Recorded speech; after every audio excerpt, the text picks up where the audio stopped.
ওই প্রাক্তন বিচারপতি অভিজিৎ গঙ্গোপাধ্যায়ের বিরুদ্ধে একটা ছাত্র যুবকের সঙ্গে হোক না লড়াই, প্রাক্তন বিচারপতি বিজেপির প্রার্থী অভিজিৎ গঙ্গোপাধ্যায়, আমি বললাম খুব ভালো কাজ করেছে।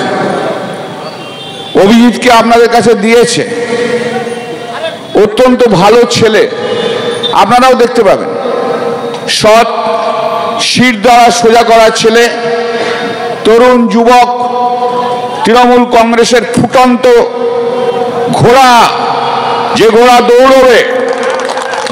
দৌড়বে সেই ছেলেকে দিয়েছে আপনাদের কাছে, যে তমলুক পার্লামেন্টের মানুষ তাকে যত্ন করে বাড়াবে, যত্ন করে তুলে নিয়ে আগামী দিনে ভারতবর্ষের পার্লামেন্টে, ভারতবর্ষের জাতীয় রাজনীতিতে যাতে তুফান তুলতে পারে তমলুকে বাসীর কাছে, সেই আশীর্বাদ চাওয়ার জন্য আজ আমরা এসেছি।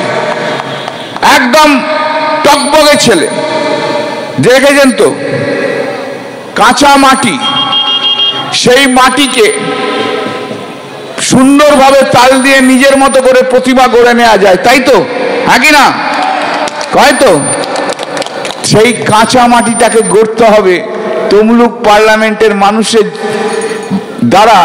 তমলুক পার্লামেন্টে শুধু সেবা করার জন্য নয়, বাংলার পার্লামেন্ট, গোটা বাংলার মানুষের সেবা করবে। আবার পার্লামেন্টে এক জিহাদ কণ্ঠস্বর উঠে আসবে। সেই জায়গায় আপনাদের কাছে পাঠিয়েছে, আপনাদেরকে আশীর্বাদ করতে হবে, আপনাদেরকে জেতাতে হবে। যত্ন করে পাশে থেকে সুন্দর করে বড় করুন, ওকে তুলে দিন, ওকে এগিয়ে দিন। বাংলা দেখুক, ভারতবর্ষ দেখুক, বাংলার একটা নতুন যুবক একদম ঘোড়া ফুটন্ত, জ্বলছে, দৌড়চ্ছে, কথা বলছে, প্রতিবাদ করছে, সত্য কথা বলছে, যত তর্ক আছে লড়াই করতে পারে, আন্দোলন করতে পারে, মোদির বিরুদ্ধে কথা বলতে পারে। এগিয়ে দিন ভারতবর্ষের পার্লামেন্টে। এবার তো অন্তত শুনি তমলুক লোকসভার সাংসদ ভারতবর্ষের পার্লামেন্টে কথা বলছে, এবার তো অন্তত শুনি কান দিয়ে, এবার তো অন্তত শুনি। দিন ওকে আশীর্বাদ করুন। মমতা বন্দ্যোপাধ্যায় তো সারা বাংলা উন্নয়নের জোয়ার বইয়েছে। লক্ষ্মীর ভান্ডারে সবাই টাকা পাচ্ছেন তো, হ্যাঁ কি না? 500 থেকে 1000 করে যেত, 1 এপ্রিল থেকে আসবে। খুশি আপনারা? খুশি? বাংলার সব মহিলাই খুশি, বাংলার সব মহিলা খুশি। বলে দিদি আমাদের দেখেছে, দিদি একমাত্র যে মহিলাদের অধিকারকে মহিলাদের পাইয়ে দিয়েছে, অধিকারকে প্রতিষ্ঠিত করেছে।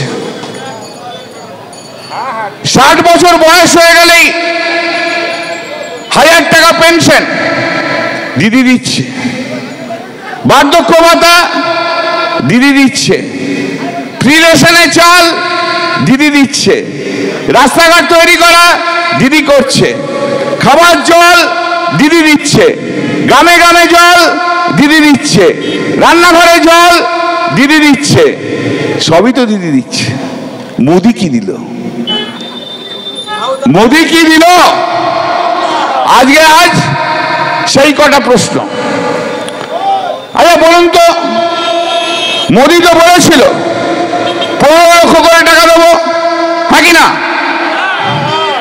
বলতে হবে, কিন্তু আমি আবার একটু কানে কম শুনি, জোরে জোরে বলতে হবে। তো আমি বিজেপির যে প্রার্থী হবেন শুনছি অভিজিৎ বাবু হচ্ছেন, তো 15 লক্ষ টাকা তমলুকের কোন কোন মানুষ পেয়েছে তার একটা লিস্ট করে টাঙিয়ে দিন, আমরা একটু দেখে নিই, সবাই মিলে একটু দেখে নিই। শূন্য শূন্য। আচ্ছা কি বলেছিল বলেন তো? নরেন্দ্র মোদী কি বলেছিল?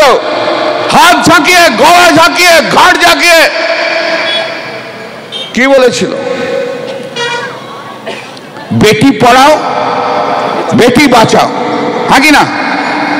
বেটি পড়াও বেটি বাঁচাও বলেছিল, बेटी पढ़ाओ बेटी बचाओ हमने किया है, गोया देश में बेटी पढ़ाओ बेटी बचाओ किया है বলেছিল তো। পার্লামেন্টেও বলে, বাইরে যেও বলে, বিশ্বে যেও বলে আমার বিশাল বড় স্কিম। খুব ভালো কথা, খুব ভালো কথা করেছেন তো। তো ভারতীয় জনতা পার্টি, যাকে আমরা বলি ভারতীয় জুমলাবাজ পার্টি আছে, ও তো ভারতীয় জুমলাবাজ পার্টি। তো বিজেপি তমলুকে একটা লিস্ট টাঙিয়ে দিচ্ছে যে বেটি পড়াও বেটি বাঁচাবে।